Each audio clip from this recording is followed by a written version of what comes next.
សូមស្វាគមន៍ចំពោះកម្មការមេរៀនបន្តទៀតសម្រាប់មេរៀននេះគឺយើងរៀនតទៅជាមួយនឹងការប្រើប្រាស់ទៅលើ Line Busket Pen Tool ឥឡូវយើងចូលទៅធ្វើការបង្កើតរង្វង់មួយគឺយើងចូលទៅ click ទៅលើ ellipse ហើយចុចទៅលើ Shift key ជាប់ហើយទាញវាអញ្ចឹងបើយើងពិនិត្យមើលនៅក្នុងរង្វង់ហ្នឹងគឺយើងឃើញថា fill របស់វាគឺពណ៌បៃតងរីឯ stroke របស់វាពណ៌រាងផ្កាឈូកឥឡូវខ្ញុំដូរពណ៌វាតិចទៅដូរពណ៌វាទៅពណ៌លឿងហើយទំហំរបស់វានេះយើងឃើញនេះអញ្ចឹងយើងចូលទៅប្រើប្រាស់ទៅលើ Line Busket Tool គឺយើង click select ទៅលើវាមកហើយយើងចូលមកកន្លែងនេះអូខេនេះយើងឃើញ Line Busket ដល់សំដៅ Line Pen Busket អញ្ចឹងគឺ shortcut key របស់វាគឺអក្សរ K វានៅជាមួយនឹង Shape Builder Tool ដែរជាយើង click activate លើវាមកពេលដែលយើង click activate យើងឃើញ cursor របស់យើងគឺវាដូររបៀបនេះអញ្ចឹងយើងឃើញអាពណ៌កណ្ដាលហ្នឹងគឺវាចាប់ទៅលើពណ៌ fill របស់រង្វង់នេះហើយអានេះគឺវាចាប់ពណ៌បៃតងចឹងដែរអញ្ចឹងគឺយើងអាចប្រើប្រាស់ arrow key នៅលើ keyboard របស់យើងដើម្បីធ្វើការឆ្លាស់ប្ដូរពណ៌វាអញ្ចឹងឧទាហរណ៍ខ្ញុំចុចទៅលើ arrow key វាចាប់ពណ៌អូខេពណ៌លឿងឲ្យយើងហើយយើងចង់បានពណ៌ក្រហមគឺយើងចុច arrow key ខាងឆ្វេងហ្នឹងដើម្បីធ្វើការផ្លាស់ប្ដូរវាមកពណ៌ក្រហមហើយយើងអាចប្រើ arrow key ខាងស្ដាំដើម្បីធ្វើការឆ្លាស់ប្ដូរពណ៌វាទៅតាមពណ៌យើងចង់បានបន្តមកទៀតគឺយើងយកមក click ទៅលើ fill នៃរង្វង់ហ្នឹងអញ្ចឹងយើង click ទៅលើវាមកឃើញវា update ពណ៌ហ្នឹងអូខេឥឡូវខ្ញុំដូរវាមកពណ៌រាងផ្កាឈូកនេះហើយយើងយកមក click ទៅលើ fill នៃរង្វង់ហ្នឹងអញ្ចឹងគឺវាធ្វើការ update ឲ្យយើងតែម្ដងអញ្ចឹងគឺយើងអាចប្រើប្រាស់ arrow key ដើម្បីធ្វើការឆ្លាស់ប្ដូរពណ៌ដើម្បីធ្វើការ update ទៅលើពណ៌ fill នៃ object របស់យើងហើយបើសិនបើករណីដែលយើងចង់ធ្វើការផ្លាស់ប្ដូរពណ៌ stroke នៃ object របស់យើងគឺយើងគ្រាន់តែ move cursor របស់យើងដាក់នៅពីលើនៃ stroke ហ្នឹងហើយវាលោតពណ៌រាងក្រហមរបៀបនេះមកហើយ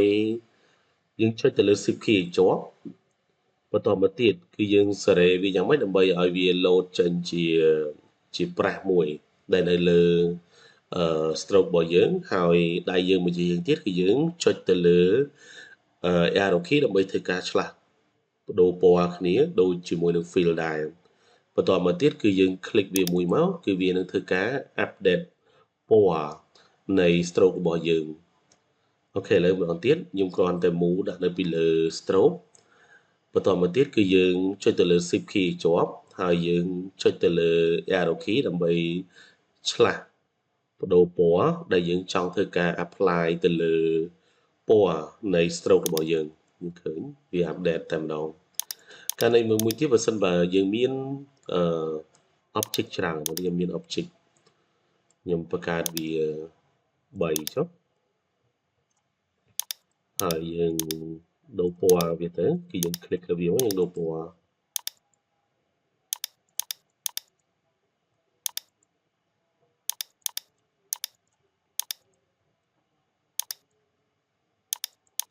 អូខេបន្តមកទៀតគឺយើងធ្វើការ click select លើវាមក click យកទាំង3ហ្នឹងយើងចង់ធ្វើការផ្លាស់ប្ដូរពណ៌វាបន្ទាប់ពីយើងធ្វើការ select លើវាហើយគឺយើងចូលទៅ click select ទៅលើ line pen basket ចឹងយើង click select លើវាមកចឹង cursor របស់យើងគឺដូររបៀបអញ្ចឹងគឺយើងអាចធ្វើការឆ្លាស់ពណ៌ដែលប្រើប្រាស់ទៅលើ arrow key បន្តមកទៀតយើងយកមក click ទៅលើobject ដែលយើងចង់ធ្វើការផ្លាស់ប្ដូរ fill ហ្នឹងគឺវា update ឲ្យយើងតែម្ដងអូខេយើងមើលខ្ញុំចុច arrow key ដើម្បីធ្វើការឆ្លាស់ពណ៌វាចឹងនេះវាលឿនជាងយើងដាក់ម្ដងមួយគឺវាលឿនជាងហើយសម្រាប់ការផ្លាស់ប្ដូរ stroke ហ្នឹងយើងគ្រាន់តែ move ដាក់នៅពីលើ stroke នឹងមកហើយយើងចុចទៅលើ shift key ឲ្យជាប់ហើយយើងចុចទៅលើ arrow key ដើម្បីធ្វើការផ្លាស់ប្ដូរពណ៌វាអញ្ចឹងគឺវានឹងធ្វើការ update ទៅលើពណ៌នៃ stroke ដែលយើងធ្វើការផ្លាស់ប្ដូរនឹងអញ្ចឹងសម្រាប់មេរៀននេះគឺយើងបានរៀនទាក់ទងជាមួយនឹងការប្រើប្រាស់ទៅលើ Line Busket Pen Tool ដែលមាន shortcut key គឺអក្សរ K អញ្ចឹងសូមអរគុណសូមជម្រាបលា